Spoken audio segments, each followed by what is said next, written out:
If Beale Street Could Talk, star Colman Domingo admires the tenacity, humor and heart of his character Joe Rivers, an everyman with simple needs who does the extraordinary. The playwright, director and Tony-nominated actor pushes boundaries himself with his work and wardrobe. "I have always been a bit of a peacock," he says. "I've pushed the envelope when it comes to looking masculine, sexy, tailored and fun." 2011, 24 hours before this photo was taken, I was consulting Berry Gordy on his musical, Motown, in Los Angeles, Domingo recalls.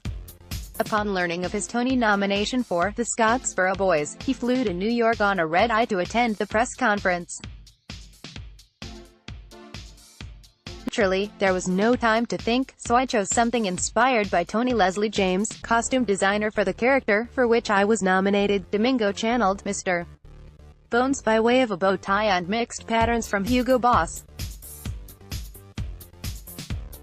"I felt my best as I was also dressed close to the inspiration." 2014, Domingo spent a few years in London while reprising his role in The Scottsboro Boys in the West End.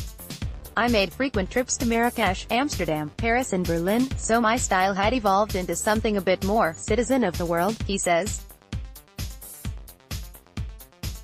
For Selma's New York premiere, he went all the way. There is vintage Valentino, Vivienne Westwood, a Berber prayer box, beads and studded gloves at play.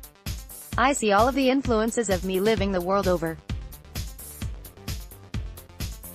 With traveling as my favorite pastime, it only makes sense that I bring that into every aspect of my life." 2015, shortly after the premiere of AMC's Fear the Walking Dead, Domingo, who's now directing episodes and starring in Season 5, attended the Emmy Awards.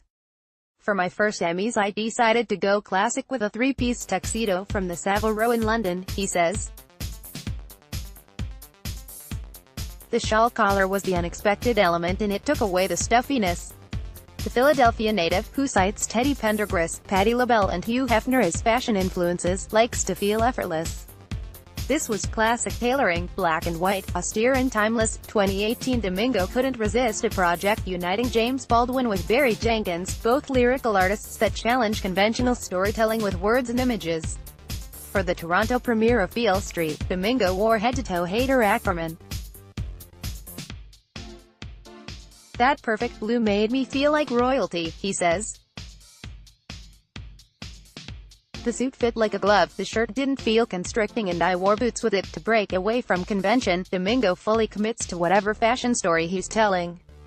"One can never mistake me for any other man on the red carpet. I look very distinctive, yet I look like me."